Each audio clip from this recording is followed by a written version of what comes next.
Newcastle confirm a new arrival. Ipswich manager McKenna steps down. Manchester City increase their bid for Elliot Anderson. Joshua Zirkzee key to Manchester United transfers. And Everton launch an appeal against their Burnley fine. Here are your daily Premier League news headlines.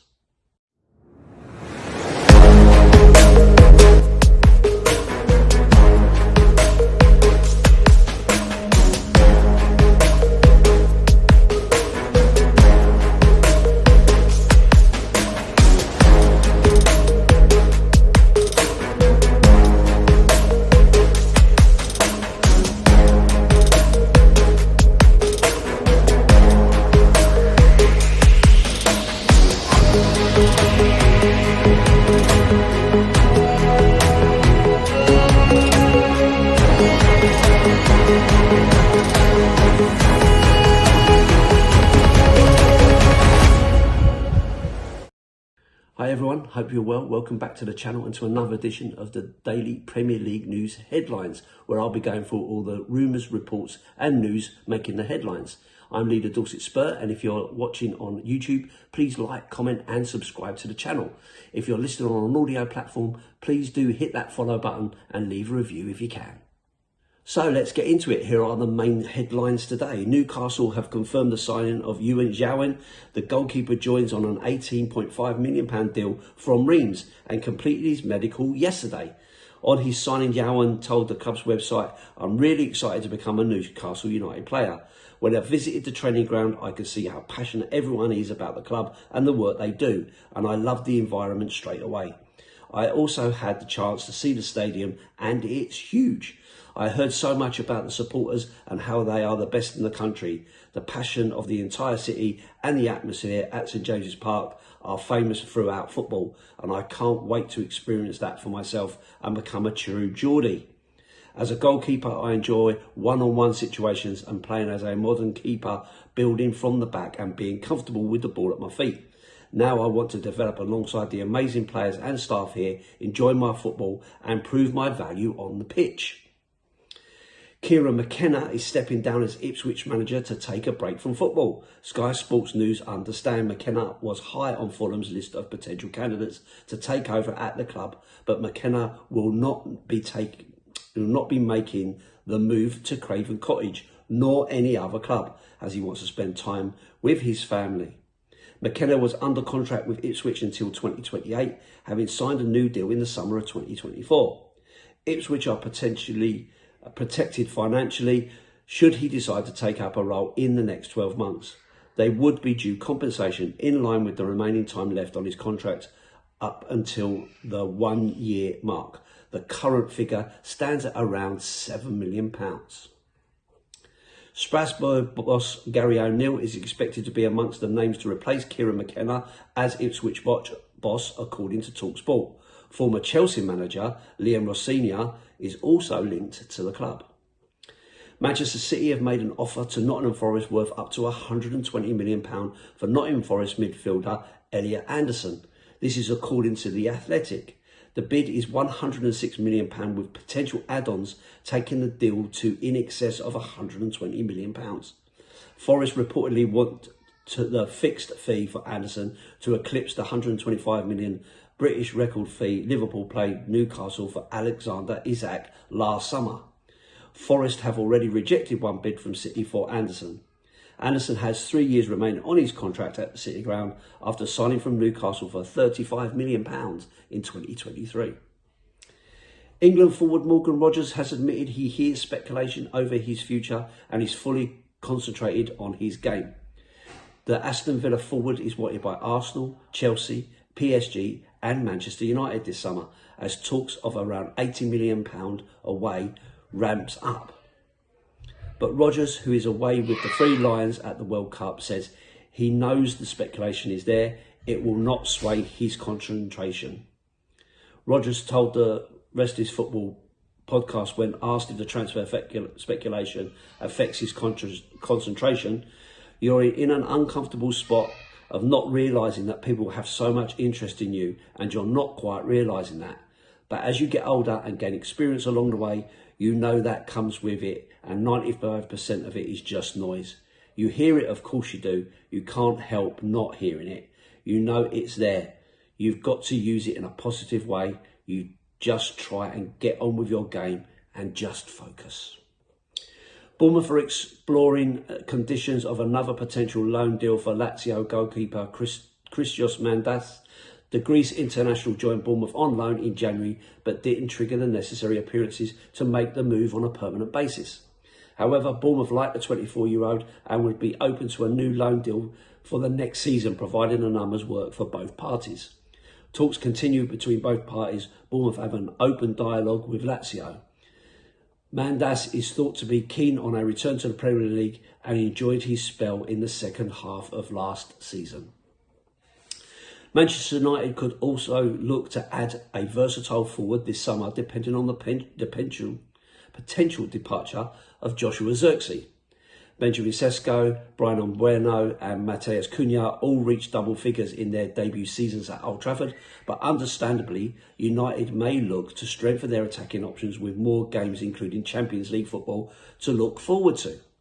Aston Villa's Morgan Rogers is a player the club are interested in, with Villa expected to listen to offers of around £80 million. It remains to be seen whether United could match that figure in addition to the other incomings, but his potential sale would significantly benefit Villa's ability to reinvest in Unai Emery's squad this summer. Everton's Ndiaye is another option United are monitoring, as Sky Sports News reported in March. However, he has 3 years left on his contract and any deal is understood to be unlikely in this window. A lesser name in England that United are showing interest in is Lille's 21-year-old striker Matías Fernández Pardo. The young forward can also play on the wings and arguably a surprise inclusion in Belgium's World Cup squad, having contributed 8 goals and 5 assists for Lille in League One last season. However, much of United's search for a forward will depend on the future of Zirkzee. The Dutchman remains a curious case, as he has been understood to be a positive influence around the change room since his arrival at the club in 2024, but has not been able to build any sort of momentum on the pitch. His exit is not guaranteed this summer, but if he does depart, it leaves room for United to strengthen their forward options. West Ham will release Adam Traore just 6 months after signing the Spanish winger from Fulham in January. The Hammers have announced the length of the 30-year-old's contract was not made public at this time of his arrival, and he will depart the London Stadium after making 12 appearances in half a season without scoring. Lucas Fabianski also departs East London after 8 years at the club at the age of 41. Everton have launched an appeal after being ordered to pay Burnley £35 million in compensation after they were sued over Premier League profitability and sustainability breaches for the 21-22 season, when the Clarets were relegated. The Toffees were deducted 10 points in late 2023 for financial misdemeanours, a punishment reduced to 6 points on appeal a few months later under the previous regime. Everton finished 4 points above 18th place Burnley in the 21-22 season, but the Lancashire club successfully argued that had the 6-point penalty for PSR breaches been applied that season, then they would have survived at the Toffees' expense.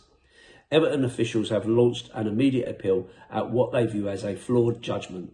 Sky Sports News understand the club are astonished and will vigorously contest what they see as a flawed and hugely excessive judgment.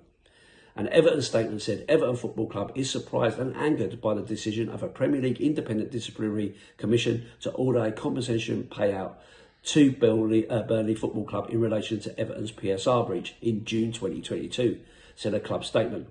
Everton has appealed the decision, and it's clear in its belief that the ruling is fundamentally flawed in both law and fact. The club does not recognise the findings of the panel in determining Burnley's relegation from the Premier League in May 2022 was caused by a sporting advantage gained by Everton due to a breach of profit and sustainability rules, for a substantive sporting sanction has already been received. The ruling sets a dangerous and unworkable precedent for English football, given it is constructed on a principle that a club can be in breach of its financial rules at any point in a financial year. Everton believes the panel's ruling misrepresents the clear evidence presented by its legal representatives and that an appeal will be successful. So, my thoughts on some of these stories. Well, the big one there for me is the Manchester City bid for Elliot Anderson, £106 million. Wow, what a crazy world we live in when a club can pay that sort of money for one player. And I know we've seen it time and time again for big players. And Elliot Anderson is a big talent and certainly one with a real future in front of him. Going to go up to about £120 million with add-ons and all the rest of it. It's interesting. It's an interesting one. I'm a little bit shocked, to be honest with you, that Nottingham Forest can be looking for this sort of figure, and Manchester City are prepared to pay that. So we'll keep an eye on this one, but it looks like they may want to tease just that little bit more.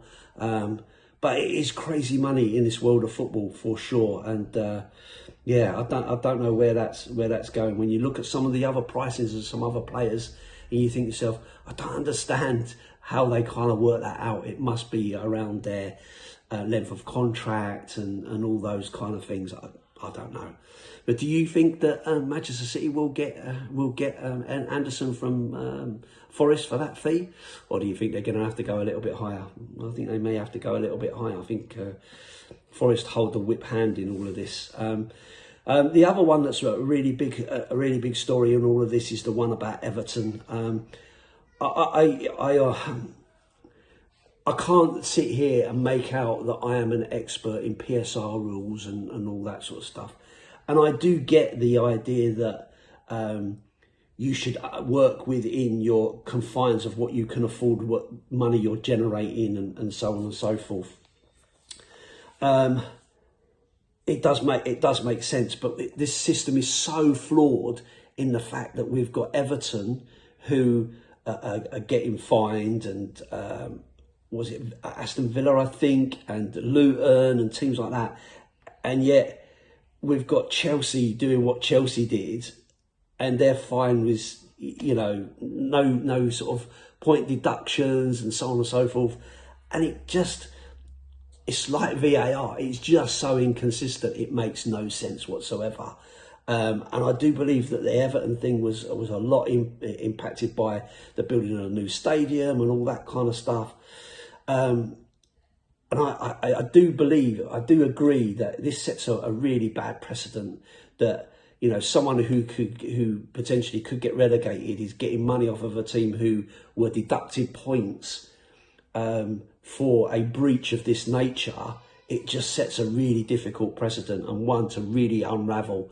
For me, I think this really needs to be clear and transparent, that we actually know exactly what's going on and why decisions are being made in the way that they are, and what's being applied to one team as opposed to the other, and so on. If they're going to go down these lines, then they really need to be clear on what it all means and what can and can't be done. So I think it's a really difficult one. It's like being penalised for a third time. You've had your points taken, you've deducted it, you did really well to get out of all that. You went to appeal, but it's not like they were just given them. They went to appeal, they won that appeal, they got it reduced, and so on and so forth. It's just really, really complicated, and I've probably misunderstood it, to be honest. But it is a really interesting story, and it'll be interesting to see what actually happens with the 115 charges for Manchester City, considering we're just talking about them paying another 120 million for another player. Now, this has always happened in football, that the teams that can pay the most get the best. And it's just about how they make that money. How are they getting that money? And if you've got a benefactor like Chelsea had, who was willing to pay money here, there and everywhere and do dodgy deals under the table, then you're always going to come out on top. It's been going on forever and a day, these kinds of decisions that are made, and these kind of processes that are used, and trying to implement fairness across the board is going to be a really, really difficult one. Doesn't mean we shouldn't do it, but I do think it's a very, very difficult one. And it does seem to impact the inverted commas, smaller clubs more than it does these massive clubs. Anyway, that's it from me. I'm not going to go through every single story, but thanks for watching. I hope you enjoyed it. If you're watching on YouTube, please like, comment and subscribe. If you're listening on an audio platform, please do leave a review, follow if you can, and I'll see you on the next one. And as always, up the Spurs.